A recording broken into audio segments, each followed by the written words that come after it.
A'udzubillahi minasyaitonir rajim. Bismillahirrahmanirrahim. Assalamualaikum warahmatullahi wabarakatuh. Alhamdulillah, alhamdulillah amin, wa bihi nasta'in. Wala 'aqbatul muttaqin, wala 'udwana 'alal zalimin. Wassalatu wassalamu ala syafil anbiya'il mursalin wa alihi washabihi ajma'in, amma ba'du.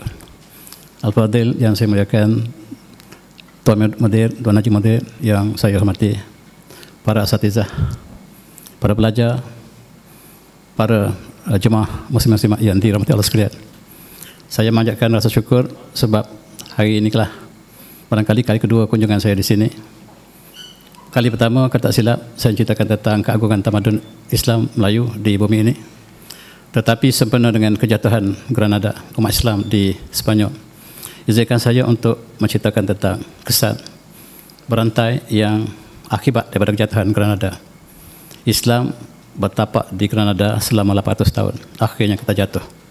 Dan kita mulakan dengan ayat surah Al-Baqarah. A'udzubillahi minasyaitonir rajim. Wa lan tad'a anka al-yahud wan nasara hatta tattabi'a millatuhum. Qul inna Allaha wal huda wa in taba'tahum ba'da alladhi ja'aka min al-ilmi malakallahu iman. Malakallahu min waliyyin wal nasir. Surah Al-Azim. Dan tidak mungkin redha pada kamu Yahudi dan Nasara sehinggalah kamu ikuti agama mereka. Katakanlah Muhammad, sesungguhnya petunjuk itulah petunjuk Allah. Sesungguhnya petunjuk Allah itulah petunjuk yang hakiki.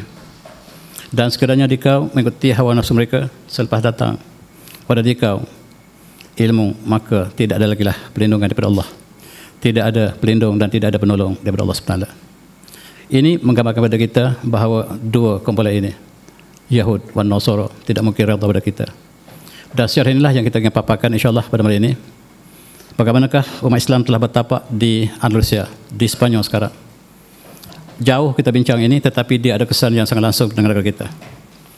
Dan selepas jatuhnya Granada inilah, maka kita dijajah. Dan kesannya bertimpa-timpa. Inilah gambar yang cukup menyayati khalifah kita terakhir. Khalifah kita terakhir iaitu Abu Abdullah Bani Ahmad yang sebelah kiri, yang menunggang kuda, menyerahkan kunci kota Granada kepada Raja Kristian iaitu Ferdinand dan Isabel. Cukup menyayati. Selama 800 tahun kita bertapak di Sepanyol. Ketika itu kita panggil Andalusia. Tetapi hari ini, pada bulan Januari 1492, 800 tahun kemudiannya, kita telah jatuh. Islam tidak jatuh, tetapi umat Islam yang jatuh. Dan gambar ini cukup menyayati, maka Khalifah Islam di Sepanyol telah berakhir pada bulan Januari pada tahun 1492. Dan mereka merayakan kemenangan ini dengan begitu besar. Mereka merayakan setiap tahun dan tahun demi tahun mereka merayakan sebagai hari kemerdekaan mereka. Kita merayakan pada 31 Ogos hari perayaan kita. Tetapi umat Kristian di Andalusia ataupun Sepanyol sekarang, mereka merayakan pada 3 Januari setiap tahun dan sekarang sudah mencapai 500 tahun lebih kejatuhan kita di Sepanyol. Ketika kita berada di Sepanyol, kita telah membuka satu lembaran sejarah tamadun yang tidak ada tandanya di Eropah. Kita mengubah Eropah daripada zaman gelap kepada zaman keagungan, tetapi jasa kita selama 800 tahun tidak pernah dikenang oleh mereka. Inilah raja yang menerima kemenangan itu. Yang sebelah kiri ialah Isabella. Dan yang sebelah kanan ialah Ferdinand. Ferdinand dan Isabel sengaja dikahwinkan oleh gereja untuk membentuk sebuah kerajaan besar yang bakal mengambil kerajaan Islam. Dan Isabel ini ialah asalnya orang Islam, moyangnya orang Islam, dan dia adalah cucu Rasulullah. Dan subhanallah, moyangnya bernama Isabel, telah murtad, dan nama asalnya lah Siti Zubaidah, tak silap saya, Zaidah. Siti Zaidah lah ialah yang menjadi anak anda atau putri kepada khalifah kita di Sepanyol yang kemudiannya telah murtad. Dan inilah cucunya yang juga nama Isabel yang telah murtad. Walhamdulillah. Dan orang murtad ini dia sangat dendam dengan Islam. Dan dia mengatakan bahawa sebagaimana yang para pelajar boleh baca di sini, annahu ka lima kana Allah qad ikhtarhuma litarhil mamlakah Oranatiyah. Dia mengatakan bahawa Allah telah memilih mereka berdua untuk menghancurkan orang kafir. Orang Islam itu dipanggil orang kafir. minal kufrah, dan oleh sebab itu mereka ingin hancurkan Islam seluruhnya di Spanyol. Mereka telah bernazar, keputusan mereka ialah umat Islam harus mati, tidak ada yang tertinggal. Dan Isabel telah bersumpah, selagi dia tidak membunuh seluruh umat Islam yang jumlahnya sekurang-kurangnya 6 juta, dia tidak akan mandi. Dan dia tunaikan nazarnya sehingga dia mati, dia tak pernah mandi. Dan katanya dia sangat busuk sehingga suaminya tak dapat mendekatinya kerana dia benci pada Islam. Dia bernazar dia tidak akan mandi. Hari kematiannya, para pendeta mereka sedang berbincang apakah kita boleh mandi dia kali terakhir, sebab orang Kristian juga mandi mayat. Sekarang tidak lagi. Ketika di Spanyol mereka juga mandi mayat jenazah seperti kita juga, sebab dia mengatakan dia bernazar dia tidak akan mandi selama-lamanya. Selama-lama itu apa maksudnya? Mereka berbincang. Kata pendeta mereka, maksudnya selama dia hidup. Tetapi sekarang dia sudah mati, sekarang mandi atau tidak bergantung kepada pendeta. Pendeta kata kita kena mandikan. Itulah kali pertama dan terakhir dia mandi. Sangat dendam. Apakah yang mereka lakukan? Umat Islam tidak boleh tinggal di Spanyol lagi. Bumi ini bumi Kristian. Bumi ini satu raja, satu agama. Agama yang lain selain pada Kristian harus keluar. Kami beri peluang beberapa ketika umat Islam boleh keluar dengan selamat. Dan sekiranya selepas ini peluang itu tidak akan diberikan lagi. Umat Islam berduyun keluar, menyeberangi laut dan tersebar seluruh kawasan negara umat Islam. Cukup menyayat hati. Dan kita boleh bandingkan hari ini ialah apa yang berlaku pada Palestin, juga sifat yang sama. Selepas Yahudi memasuki Palestin pada tahun 1948, gambar yang hampir sama. Umat Islam juga dihalau keluar daripada bumi yang mereka sendiri. Ini nasib para pelajar sekalian. Apabila kita sudah tidak ada kuasa, orang lain memegang kuasa, maka ini nasib kita. Mari kita renung, sebab mereka yang tidak belajar sejarah, sejarah akan mengajarnya sekali lagi. Oleh sebab itu kita lihat, selepas umat Islam telah keluar sebahagian besar daripada Spanyol, mereka mengadakan satu mahkamah yang mereka sebut sebagai Mahkamah Taftish Al-Isbaniyah ataupun Andalusia. Di sini umat Islam akan dihukum. Umat Islam tidak boleh hidup di bumi Spanyol. Spanyol hanya untuk umat Kristian semata-mata. Dan siapa yang diberi peluang supaya mereka boleh memeluk Islam, memeluk Kristian atau mati, pilih dua pilihan. Kristian atau mati. Sebahagian mereka memilih Kristian, walhamdulillah. Sebahagian lagi memilih mati. Mari kita kenang sejarah ini. Dan ketika itu Kerajaan Osmaniyah sedang bertahta di kawasan berpusat di Istanbul sekarang. Dan Panglima kita lah yang diutus untuk menyelamatkan sebahagian daripada umat Islam yang menerima mihnah yang sangat dahsyat di Spanyol. Dan Panglima kita inilah yang kita terkenal dengan Khairuddin Barbosa, yang dikatakan Panglima Islam Janggut Merah. Barbosa ialah bahasa Itali, maksudnya Panglima dengan janggut merah.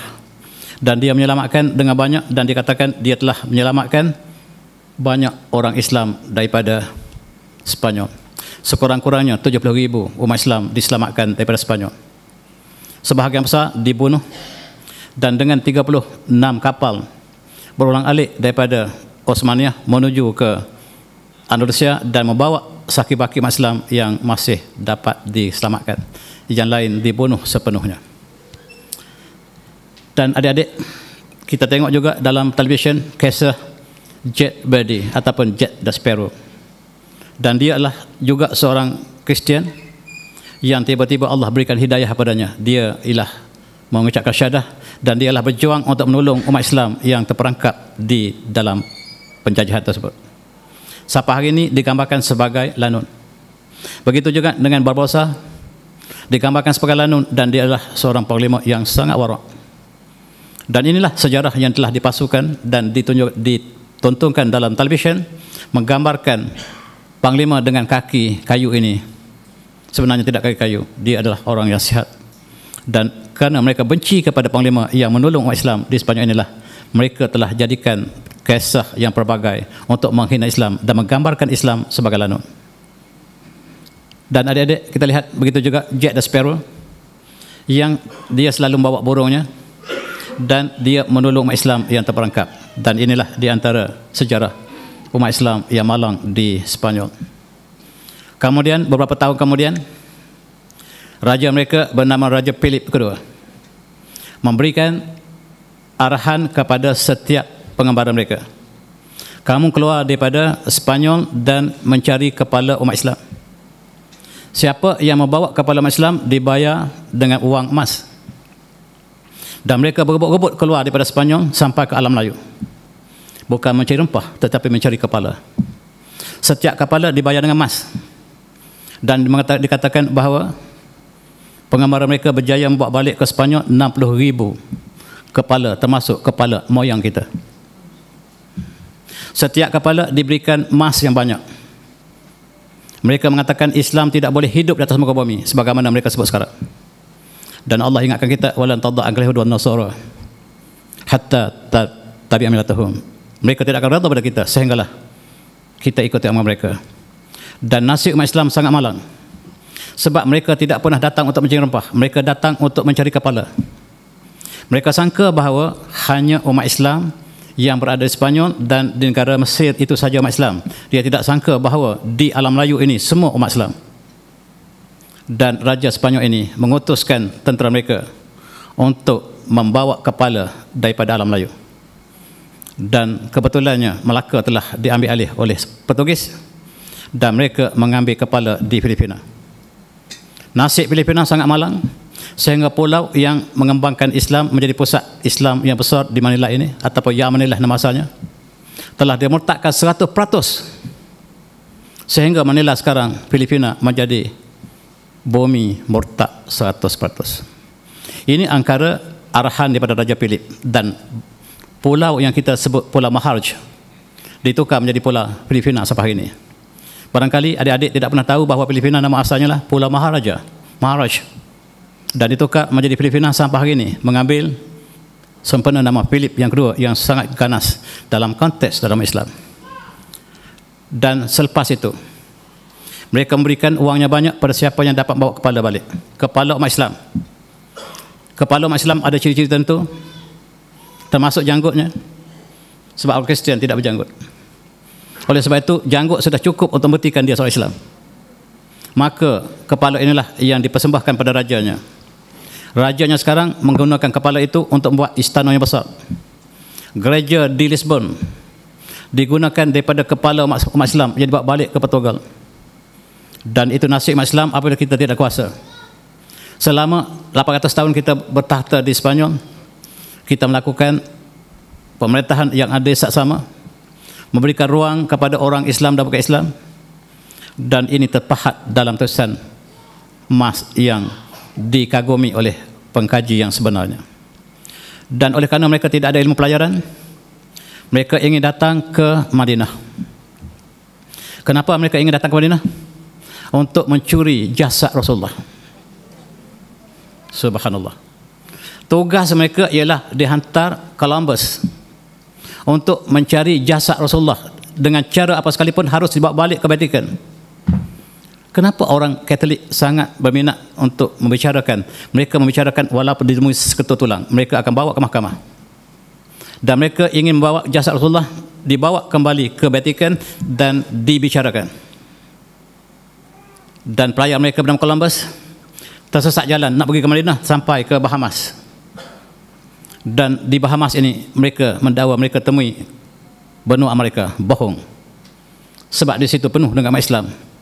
Orang Apache, orang India Merah, Red Indian telah beragama Islam. Mereka telah mengembara sejak zaman sebelum Andalusia lagi. Sebelum zaman Andalusia dan juga Osmania. Mereka telah membina satu empayar besar di sana. Peta Amerika dilukis umat Islam sebelum Columbus datang lagi. Ini peta umat Islam, lukis, dan umat Islam telah melukis peta dunia. Dan adik-adik kita telah lukis peta dunia di atas gelap. Dan kita namakan tempat-tempat tersebut. Kita namakan pulau yang bernama Al-Hawa, sekarang disebut Hawaii. Kita sebut Siberia, sekarang Siberia. Kita sebut Johor, sekarang asalnya Jauhar. Ya Toba, kita terkadang Ya Toba, sekarang Tasik Toba, dan lain-lain. Kita boleh lihat satu persatu umat Islam menamakan nama-nama ini. Termasuklah benua nama-nama di Amerika Selatan masih kekal dengan nama Islam yang bukan nama Islam, nama Arab. Pelajar Arab telah melukis peta dan mereka mendakwa mereka lah yang menemui Amerika. Mereka nak datang ke Madinah tapi tersesat. Dan umat Islam telah ramai di sana. Dan inilah umat Islam yang masih tinggal sakit baki. Kumpulan Indian Red Indian inilah mereka lah Islam yang kekal.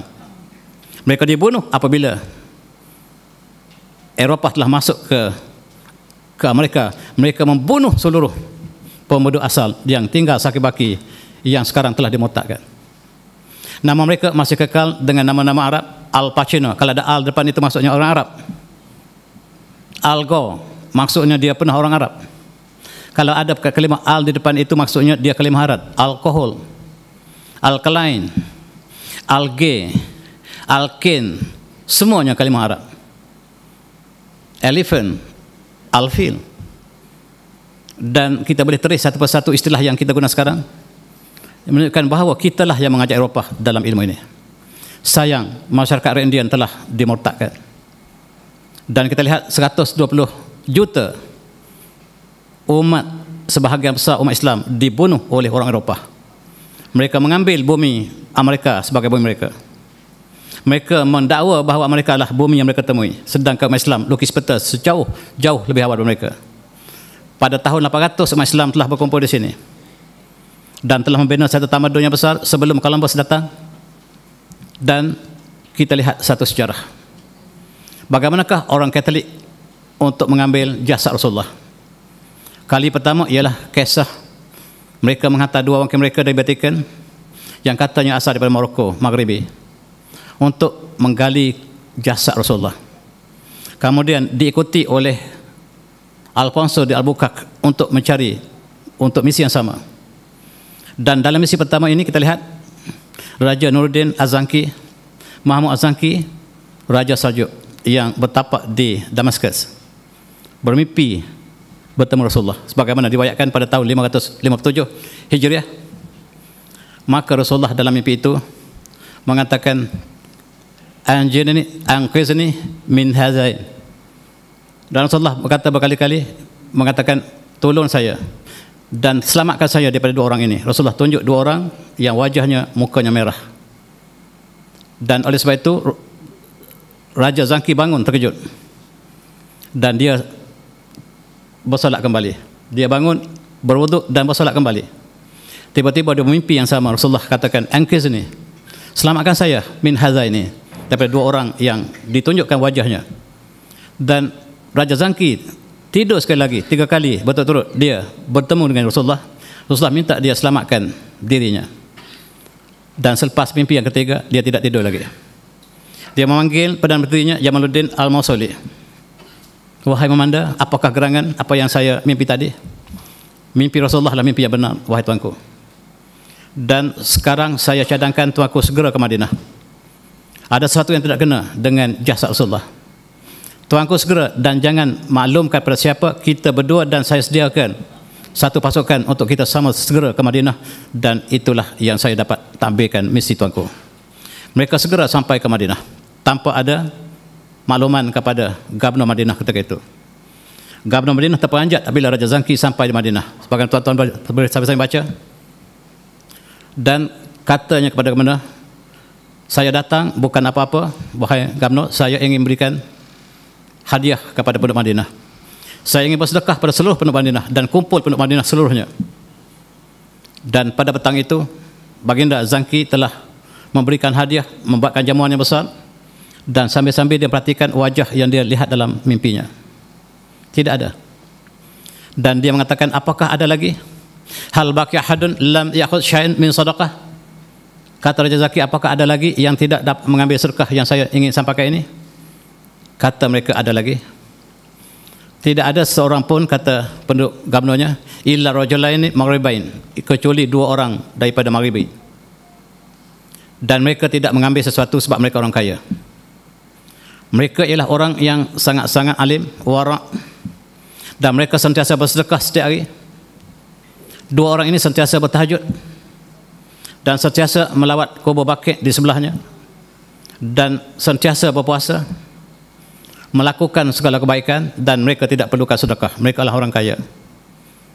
dan kata baginda Zangki, di manakah rumah kedua-duanya? Dan mereka mengatakan rumahnya sangat hampir dengan kubur Rasulullah. Ribat biqarbi al-hajrah an-nabawiyah syarifah. Dia tepi dengan bekas rumah Rasulullah, rumah Aisyah. Dia sudah mengadakan rumah di situ. Maka Raja Zangki minta untuk melawat rumahnya. Dilihatnya tidak ada apa-apa, rumahnya kosong. Ada satu kapet.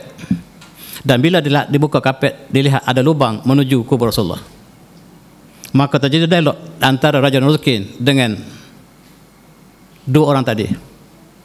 Maka mereka mengatakan mereka diutus oleh Vatikan. Diutus oleh penguasa gereja untuk menggali kubur Rasulullah. Dan hanya sedikit lagi untuk sampai ke jasad Rasulullah, subhanallah.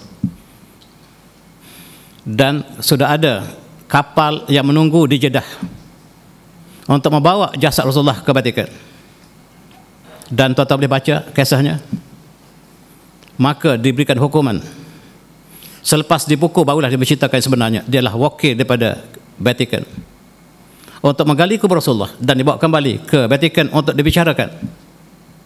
Subhanallah. Dan Raja Zangki memberikan hukuman mati kepada kedua-duanya.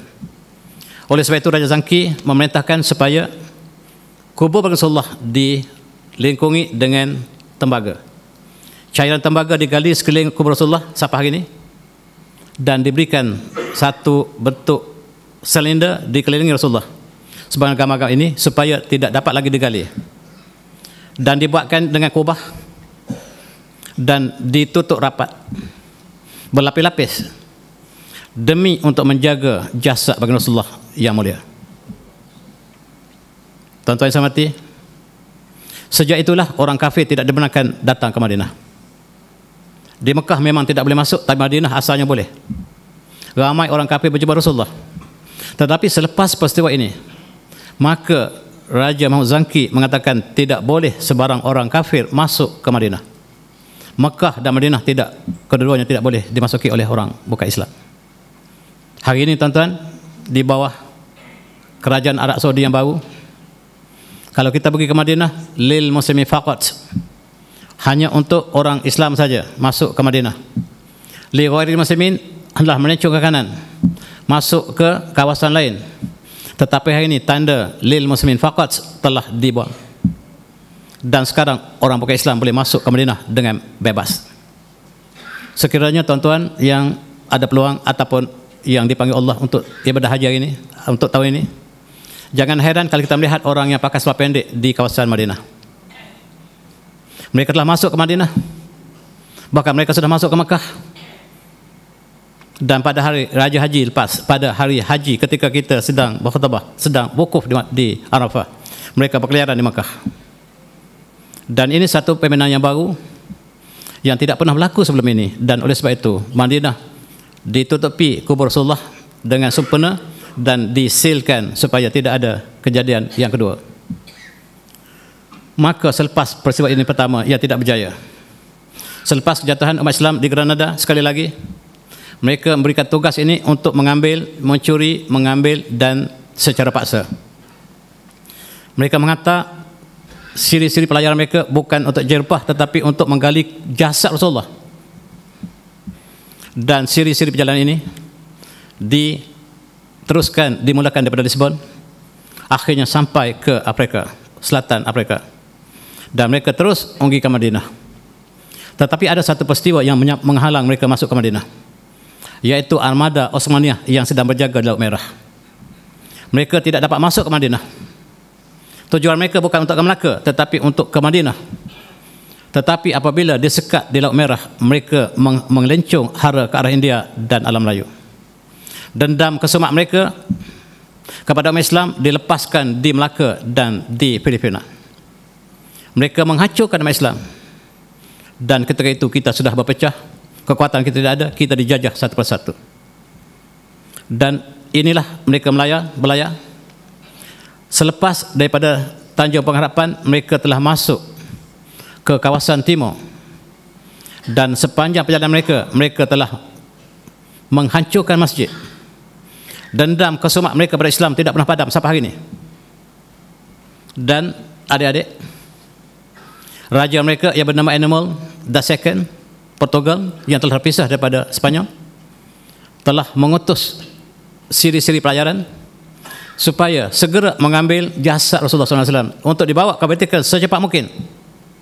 Tidak boleh lewat daripada tahun ini, kata raja mereka. Dan oleh sebab itu Vasco da Gama, mereka tidak tahu pelayaran, tuan-tuan, dan mereka dibantu untuk sampai ke Afrika di Tanjung Harapan oleh pelayar Muslim Ahmad Abdul Majid. Adik-adik nanti cuba kaji siapakah Ahmad Majid yang melukis peta dunia, yang kemudiannya disambung oleh Adresi lebih awal, dan orang Eropah mengembara berdasarkan peta umat Islam.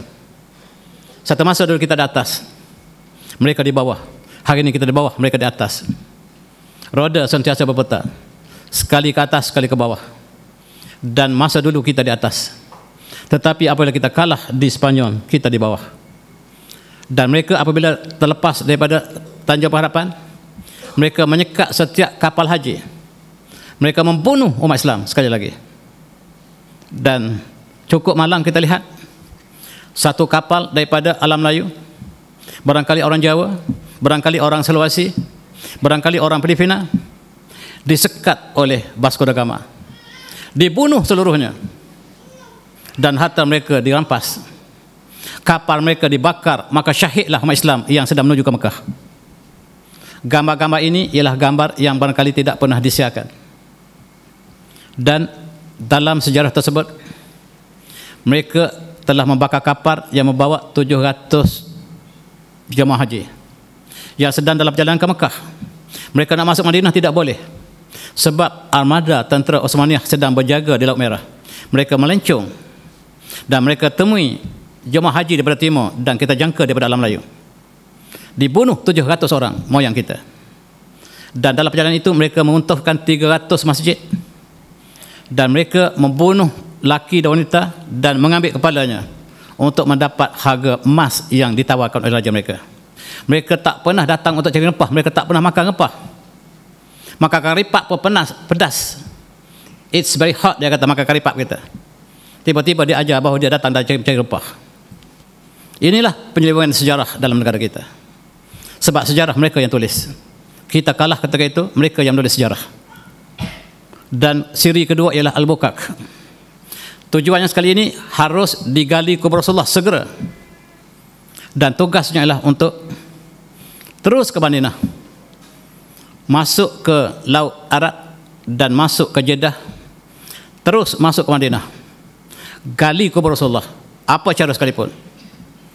Dan tugas ini dibawa oleh Alfonso de Albuquerque. Dan tugas kedua ialah untuk menyekat air Sungai Nil. Mereka sangka umat Islam hanya ada di Mesir. Bila sampai di Laut Merah, tentera Armada Osmaniyah yang sangat banyak di situ. Tuan-tuan, satu masa dulu kita di bawah Osmaniyah. Osmaniyah menjaga keselamatan haji umat Islam, tetapi apa yang dibunuh oleh Portugis tadi ataupun oleh tentera di Spanyol tadi ialah yang terlepas daripada pengawalan Kerajaan Osmaniyah.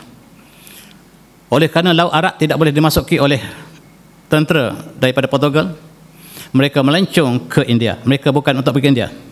Mereka tidak pernah berminat dengan India. Mereka hanya berminat untuk Madinah. Tapi sekarang oleh kerana mereka telah masuk ke Laut Arab untuk ke Madinah, mereka melencong ke India. Maka mereka ketahui bahawa India adalah benua Islam. Baru mereka tahu bahawa di India adalah benua Islam, umat Islamnya ramai, ulama-ulamanya ramai. Maka Osmaniyah telah menyekat mereka daripada masuk ke Madinah. Alhamdulillah. Dan tuan-tuan, adik-adik, mereka datang ke India. Apabila diketahui bahawa tentera Portugis telah sampai ke India, Osmaniyah yang berkawal di Laut Arab, maka panglimanya dipanggil. Ini panglima Islam bernama Peri Reis. Sejarahnya cukup menyayati. Barangkali fitnah telah berlaku. Dan bagaimanakah tentera yang sangat hebat ini, tentera Osmaniyah, melepaskan tentera Portugis sampai ke India. Kemudian sampai ke Melaka. Dia dipanggil untuk dibicarakan. Dituduh Dan kita percaya inilah permainan Portugis. Dia dikatakan membiarkan bahtera Portugis melepasi daripada Laut Arab dan menuju ke India. Dan dia dibicarakan dan dihukum pancung. Ini ialah panglima perang besar kita. Dan kematiannya yang dipancung di Mesir sampai hari ini tidak dapat diselesaikan. Apakah benar-benar dia bersalah ataupun hukuman ini disebabkan oleh fitnah daripada Portugis? Sampai sekarang tidak ada keputusan yang muktamad. Dan sekarang baru kita tahu bahawa dia adalah seorang panglima yang sangat dedikasi kepada Islam. Dan sekarang Portugis sudah masuk ke India. Osmania telah berusaha keras untuk menyekat kemarahan Portugis ke India. Di sekolah kita diajar bahawa bahasa agama Portugis datang untuk mencari rempah, sedangkan mereka datang untuk mencari kepala manusia. Kepala umat Islam itu tidak diajarkan. Sejarah ini tulis oleh Portugis, tulis oleh British. Mereka tak pernah nyatakan bahawa mereka datang untuk mencari kepala umat Islam. Yang menyatakan sejarah tersebut adalah umat Islam. Dan mari kita lihat sebuah kitab yang ditulis oleh Syekh Zainuddin Malabari yang menulis kitab Fathul Mu'in yang kita belajar di madrasah barangkali.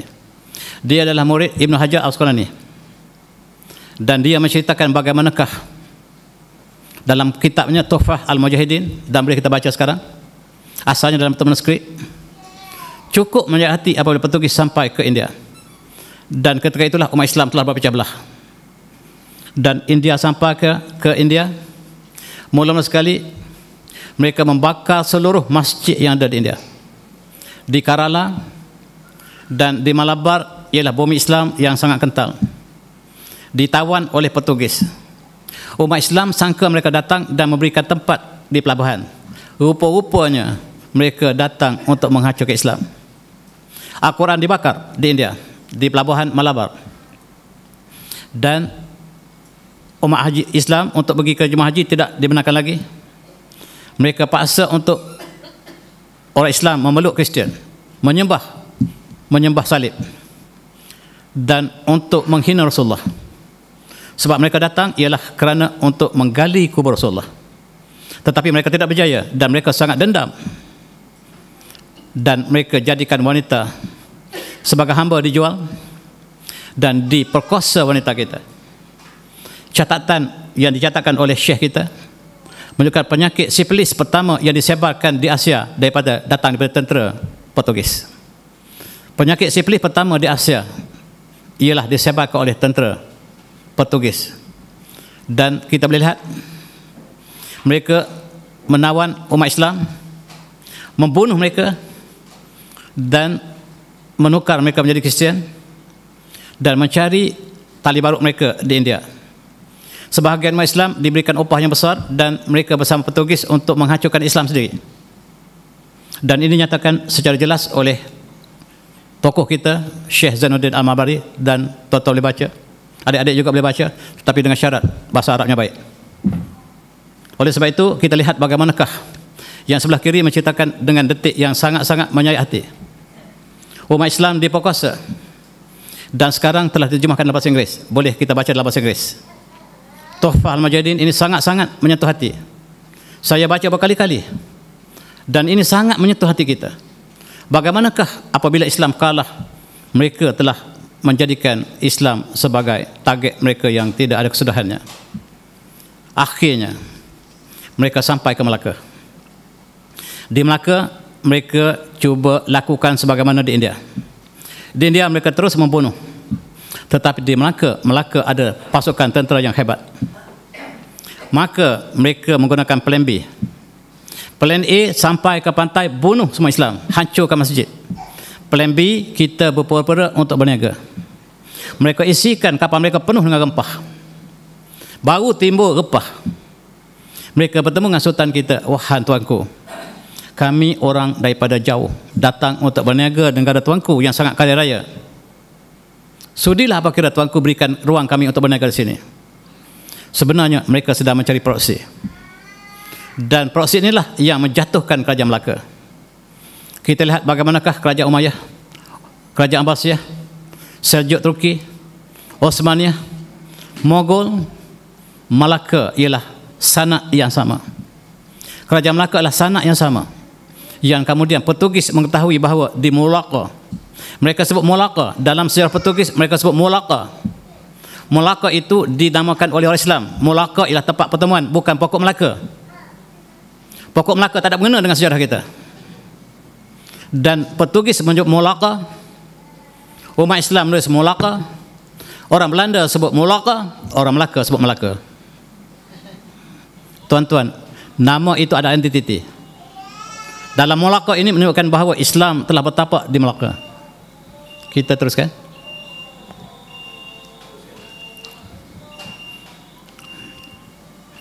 Ketika itu kita lihat, ketika Melaka sedang bertahta, Sultan Muhammad Al-Fatih berada di Istanbul, membuka Istanbul, membuka Konstantinopel, dan kekuatan antara Melaka dengan Konstantinopel yang sudah menjadi Istanbul dipadukan untuk kebaikan umat Islam. Dan umat Islam berulang-alik ke Istanbul, termasuklah Panglima Hang Tuah. Laksamana Hang Tuah juga diutuskan oleh raja untuk membeli meriam daripada Istanbul. Melaka ialah gubernur kepada Osmaniyah di Istanbul. Dan kemudian juga Aceh ialah gubernur kepada Osmaniyah di Alam Melayu. Wakil Osmaniyah ialah di Melaka dan Aceh. Sultan Mansur Shah dalam sejarah Osmaniyah disebut Mansur Pasha.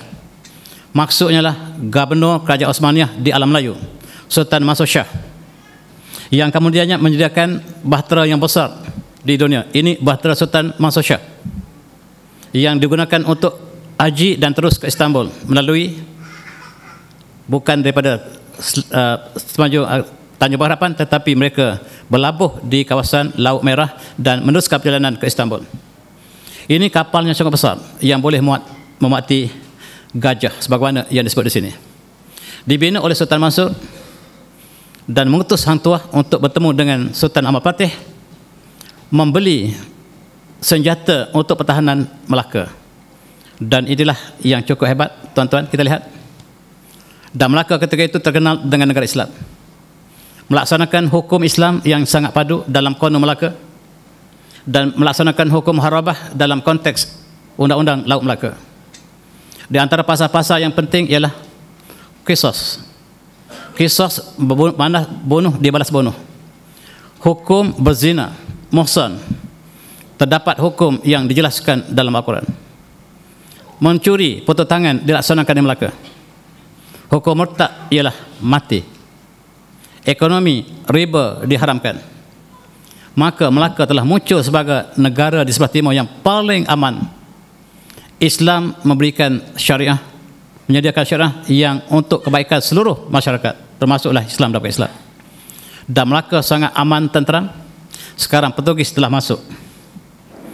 Kita lihat, sebelum kedatangan penjajah, kita melaksanakan Islam sepenuhnya.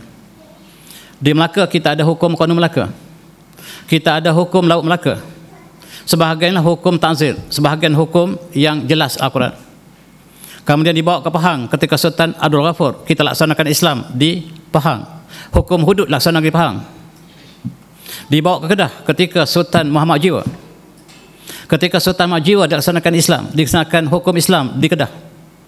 Yang muftinya ialah ayah kepada Syekh Abdul Samad Al-Palambani. Kemudian Syekh Abdul Samad Al-Palambani mengganti ayahnya menjadi mufti untuk melaksanakan Islam di Kedah.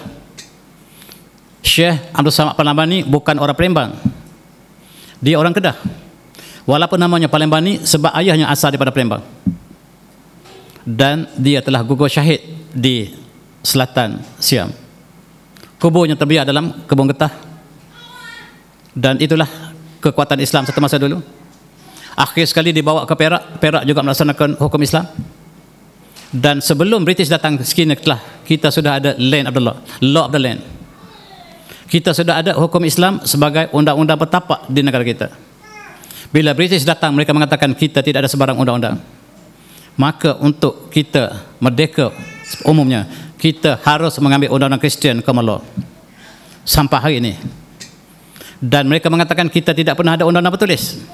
Mereka bohong. Dan intelektual kita juga tidak menunjukkan bahawa kita ada undang-undang yang tertulis.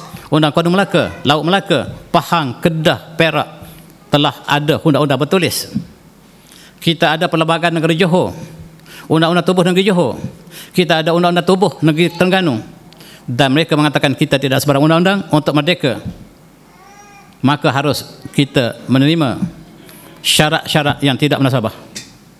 Pertama, untuk merdeka haruslah kita meninggalkan Islam, mengambil undang-undang Inggeris yang disebut sebagai common law sebagai undang tertinggi negara kita. Dalam ekonomi kita harus kembali kepada kapitalisme, liberalisme, pragmatisme dengan menjadikan interest sebagai asas. Hari ini dasar negara kita dalam ekonomi ialah kapitalisme, liberalisme, pragmatisme yang diasaskan kepada interest. Sama ada kita sedar atau tidak. Bank Islam ada, tetapi bank negara masih mengamalkan interest sebagai asas ekonomi negara kita. Dan kita mengatakan kita negara Islam. Kalau kita negara Islam, tidak ada riba negara kita. Pinjam 100,000, bayar 100,000. Kalau pinjam 100,000, bayar 500,000, itu bukan negara Islam. Tuan-tuan yang semati, Melaka telah jatuh pada tahun 1511. Selepas kita lihat bagaimanakah Sultan memberikan ruang kepada Portugis untuk berniaga, tetapi bukan datang berniaga. Kapal mereka penuh dengan rempah, tetapi bukan untuk rempah. Mereka sedang mencari proksi mereka untuk menjadi tali barut. Melaka jatuh. Bukan kota Melaka yang roboh, tetapi kota Melaka diroboh dari dalam. Kita lihat bagaimanakah yang dinyatakan oleh Alfonso Bakak. Dia mengatakan kekuatan Melaka lebih hebat daripada Portugis. Dan ketika Melaka kalah, dia telah merampas sebanyak, sebagaimana tuan lihat dari sini, dia merampas dengan senjata yang banyak. Ini senjata orang Melayu. Dia merampas 3,000 senapang, 2,000 daripada gangsa, senapan daripada gangsa, dan senapang daripada besi. Dirampas oleh Portugis, dan Portugis mengatakan logistik peperangan Melaka jauh lebih besar daripada Portugis sendiri. Bukan kalah kerana senjata, tetapi penceroboh daripada dalam kota Melaka. Umat Islam telah ada senjata yang banyak, dan sejak Eropah, sebab kita adalah Osmaniyah. Ingat, Sultan Mansur Shah ialah Gubernur Sultan Osmaniyah, dan Osmaniyah adalah negara yang paling tinggi teknologi ketika itu. Tetapi kejatuhan Melaka bukan kerana senjata. Kita ada senjata yang besar, ini yang dibeli daripada Spanyol, daripada Istanbul, dirampas oleh Portugis. Portugis mengatakan inilah antara meriam yang terbesar yang pernah dia tawan dan kepunyaan Melaka. Dan Hitler pernah mengatakan bahawa sehina-hina manusia ialah mereka yang menolong musuh untuk menjajah negaranya sendiri. Tidak ada orang lebih hina daripada orang yang bersama dengan musuh untuk menjajah negara sendiri. Dan mari kita nilai sejarah negara kita supaya tidak berlaku. Dan tuan-tuan, ketika kejatuhan Osmaniyah, kejatuhan Spanyol, mereka mengadakan perayaan besar-besar di Vatikan. Mereka adakan di Saint Peter, tempat pusat Katolik. Yang memusuhi umat Islam ialah Katolik, tuan-tuan, dan bukannya Ortodok.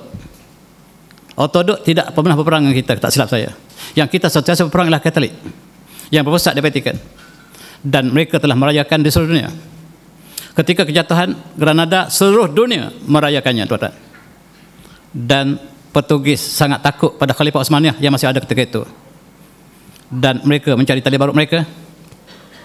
Inilah panglima yang saya sebutkan tadi yang dihukum mati. Osmaniyah ada meriam yang sangat canggih, Eropah belum ada. Kita sudah ada torpedo, tuan-tuan.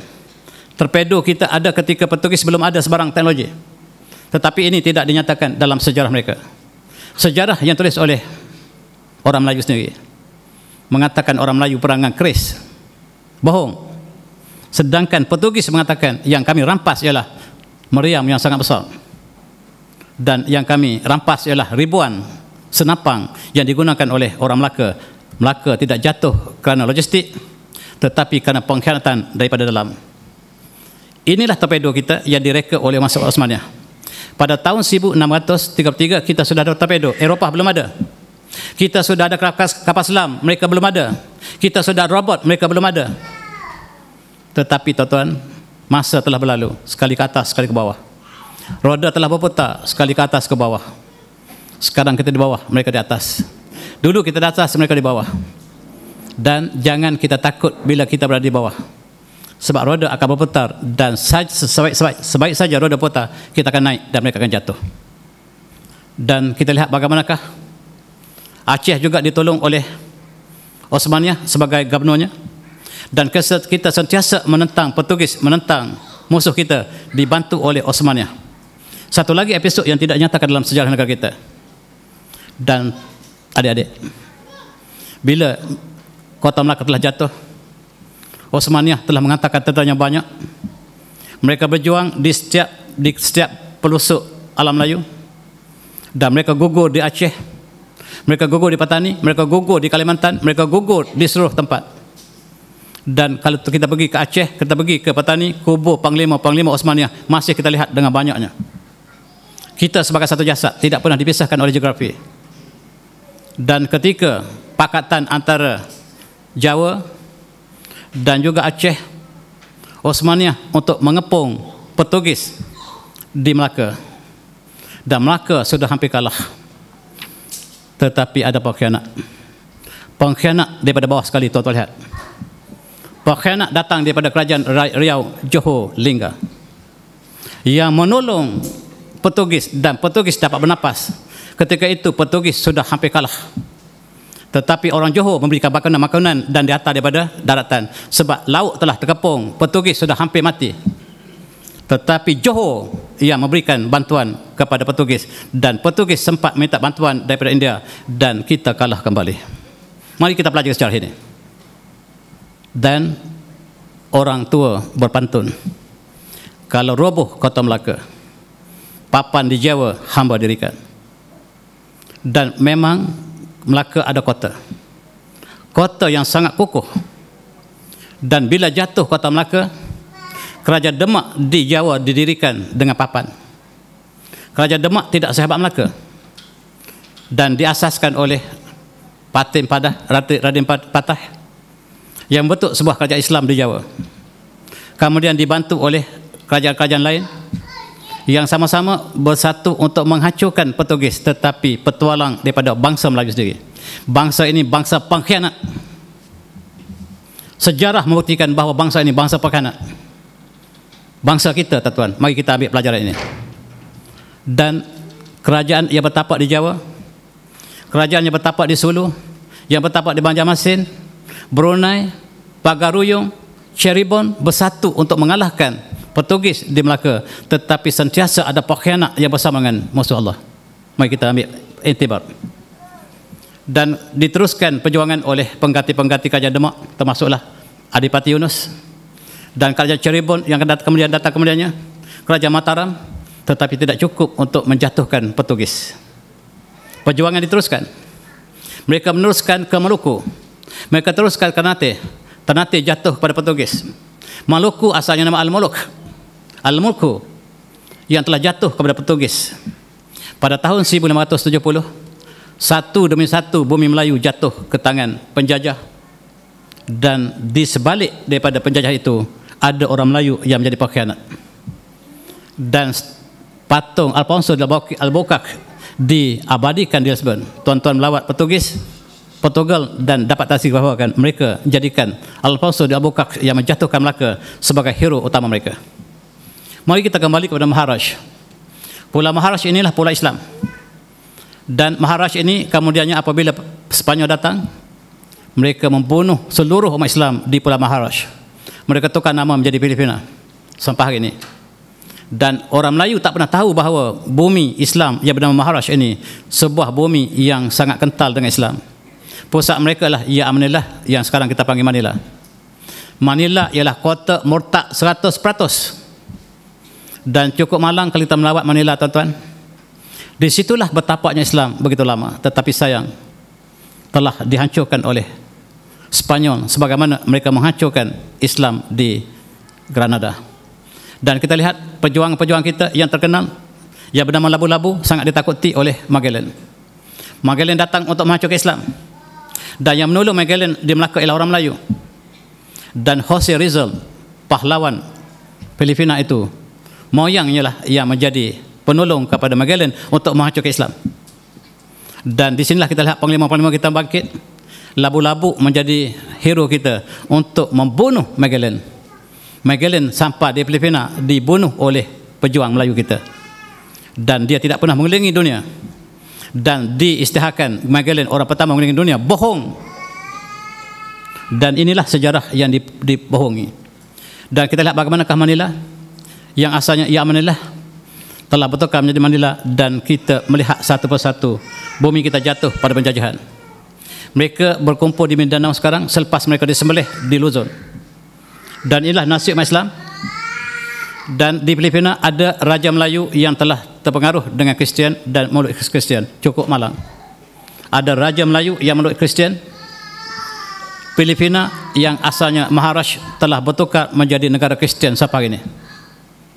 Cukup malang tuan-tuan, kita lihat. Kemudian di Melaka, Belanda menghancurkan Melaka, dan kita mengenang Syekh Yusuf Khalwati yang berjuang menentang Belanda, Raja Haji Syahid yang menentang Belanda, dan mereka dihantar ke Afrika Selatan. Khususnya Syekh Yusuf Kalimantan ini dihantar ke Kalimantan, dihantar ke Afrika Selatan, dan menjadi inspirasi kepada Mandela untuk membebaskan sistem apartheid di Afrika Selatan. Dan apabila kita tanya Mandela, tokoh idolanya ialah Syekh Yusuf Khalwati daripada Makassar. Dan inilah perjuangan kita. Dan ini Raja Haji yang telah mengumpulkan seluruh tentera Melayu untuk menentang Belanda. Dan dia menulis surat yang terakhir. Dia kata tanggal ini, tanggal 9 Rejab 1193, 88, dan bertepatan dengan 17 Jun 1784 di Tanjung Palas, Teluk Ketapang. Inilah warkah yang kutulis di atas sejadah ketika menghadap kiblat selepas solat dan doa panjangku untuk umat Melayu. Di sebelah kananku ialah Al-Quran, di sebelah kiriku Dalail Al-Khairat, dan badik pesaka di pinggangku. Tetapi tentera yang aku sedang kumpul ini menjadi petualang kepada Belanda, berhati berwajah Melayu tetapi berjiwa Belanda. Mereka lah yang menikam saudara mereka sendiri. Raja Haji mengatakan bahawa bangsa Melayu inilah bangsa pengkhianat. Bukan saya kata, bangsa pengkhianat yang aku kumpulkan seluruh tentera Melayu untuk menentang Belanda, tetapi mereka menentang aku. Aku tidak pasrah. Aku tidak akan undur daripada medan peperangan. Biar peluru menembusi dadaku, bukan belakangku. Aku tidak akan undur sama sekali. Aku tidak akan lagi di medan peperangan walaupun aku seorang. Dan dia buktikan peluru menembusi dadanya, bukan belakangnya. Dan inilah contoh pejuang-pejuang yang menghadapi pengkhianat dalam sejarah bangsa mereka sendiri. Dan akhirnya alam Melayu satu persatu jatuh. Gambar ini gambar di Jawa. Bagaimanakah Jawa dijajah oleh Belanda, menjadikan orang Jawa sebagai hamba tebusan. Dengan makanan yang sedikit, upah yang sedikit, mereka bekerja seperti haiwan. Dan penulis mengatakan orang Jawa sangat-sangat hina ketika dijajah oleh Belanda. Mereka dianggap sebagai hamba abdi. Wanita mereka ditangkap seperti itu. Tetapi sekali lagi, bangsawan Jawa bersama dengan Belanda, di keraton mereka bersama dengan Jawa, bersama dengan Belanda. Keraton dengan Belanda bersatu untuk menjajah bangsa mereka sendiri. Sekali lagi di Jawa, pengkhianat bangsa ialah bangsa mereka sendiri. Mari kita sedar sejarah negara kita. Sekarang kita dijajah oleh British satu masa dulu. Dan pejuang-pejuangnya telah bangkit. Dan ketika itu kita tidak boleh mengatakan Inggris itu jahat. Lalu orang Sumatera membuat kisah dongeng yang benar. Dengar kisah ini. Tersebutlah kisah Raja Bodorai Putih. Kapalnya datang di negeri Tambang Papan. Raja Bodorai Putih ialah Portugis. Mempunyai sifat yang berikut: 7 hasta bidang dada, 7 cap pokok lengannya, gerahamnya 4 serumpun, segatang makan daging, 2 cupak lekat di gigi. Ini Portugis. Dia sebut sebagai Raja Bodorai Putih sebab Viceroy. ialah gelaran untuk orang Portugis. Dan dia mengatakan ada dua saudaranya bernama Raja Patokah dan Raja Anggerai. Anggerai ini Inggris. Raja Patokah itulah Portugal. Sama-sama jahat. Dan mereka datang untuk menjajah di Sumatera, di tanah Minangkabau. Mereka dapat menawan Puteri Minang Masak, Puteri Kasambung, Puteri Manah Emas, dan Puteri Gendam Gatosori. Tetapi mereka tidak dapat menawan puteri mereka yang disebut sebagai Puteri Genta Permai. Simbol bahawa jiwa mereka tidak dapat dibeli oleh penjajah. Walaupun ekonomi mereka dijajah, negara mereka dijajah, tetapi jiwa merdeka orang Minangkabau tidak akan dijual. Ini disebut oleh orang Minangkabau sebab ketika itu mereka tidak bercakap secara langsung, mereka menggunakan bahasa kiasan. Dan England ketika itu, British, dijajah oleh Yahudi. Yahudi mengatakan, I cannot what puppet is placed upon the throne of England to rule the empire, but the man who control Britain's money supply controls the British Empire, and I control the British money supply. Rupa-rupanya British yang jajah Melaya dijajah oleh Yahudi. Kita sedar atau tidak, kita dijajah oleh Yahudi. Rupanya British, tetapi yang menjajah British adalah Yahudi. Itu sebab kita bercuti hari Sabtu. Hari Sabtu adalah simbol Yahudi. Kita masih bercuti hari Sabtu sampai hari ini. Kita sudah merdeka, tetapi budaya kita masih bercuti pada hari Ahad dan Sabtu. Peninggalan Nasara dan Al-Yahud. Tuan-tuan, kisah yang menarik. Orang yang paling kaya dalam dunia, namanya Nathan Rothschild, dan emasnya cukup banyak. Dan tuan-tuan boleh baca kisahnya. Dia buat satu besar, rumahnya besar yang ada emas bertimbun-timbun dalamnya. Untuk masuk menggunakan pintu yang sangat-sangat rahsia. Dia masuk melihat emasnya dan dia tutup pintu. Dia tak lupa untuk tak boleh, pintu tidak boleh buka daripada dalam. Dan dia mati dalam bilik emasnya di England. Dan dia mengatakan, manusia yang paling kaya telah mati kelaparan dan dahaga. Dia paling kaya, tetapi dia perlukan secawan air. Itulah erti maksud kekayaan. Jangan lupa perjuangan Mak Kilau, adik-adik. Perjuangan Mak Kilau juga telah dibeluti oleh orang Melayu sendiri, oleh para Habib, keturunan Rasulullah, yang menjadi petualang kepada perjuangan Mak Kilau. Dan kita lihat bagaimanakah di antara dua pegawai Melayu yang bersama dengan British untuk mengalahkan Mak Kilau, ialah dua orang Habib, Syed Hussein dengan Syed Osman, keturunan baik-baik yang telah bersatu untuk menghancurkan perjuangan Islam yang dipimpin oleh Mak Kilau dan 250 orang Melayu bersama dengan Habib ini. Ini sejarah malang kita umat Islam, tuan-tuan. Dan apakah sejarah ini akan berulang sekali lagi? Apakah kita bersama dengan musuh Allah? Yang jelas, sebab kita lihat orang baik-baik, pegawai-pegawai tinggi kita yang diberi kepercayaan untuk membimbing orang Melayu ketika itu daripada golongan yang keturunan Rasulullah.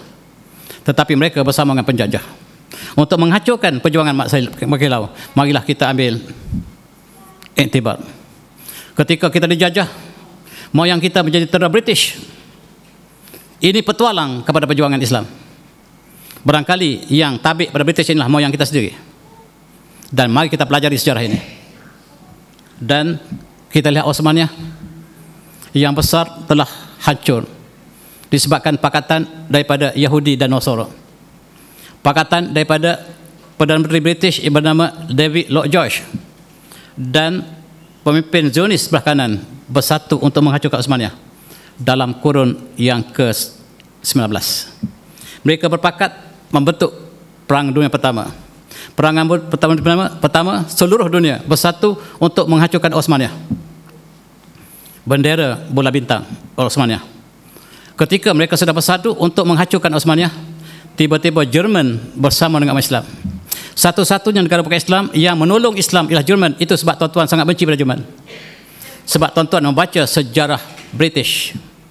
British mengatakan bahawa Jerman membunuh 1 juta orang Yahudi. Kata Hitler, saya membunuh tidak semua. Saya tinggal separuh orang Yahudi supaya kamu tahu kenapa saya membunuh Yahudi. Tuan-tuan, yang dibunuh oleh Hitler ialah petualang-petualang Yahudi yang telah mencetuskan perang dunia pertama dan kedua. Dalam perang dunia pertama, kita lihat bagaimanakah Yahudi telah membentuk dua pasukan untuk menghancurkan Islam. Dalam perang dunia pertama, kita telah kalah. Osmania telah kalah dan Jerman telah kalah.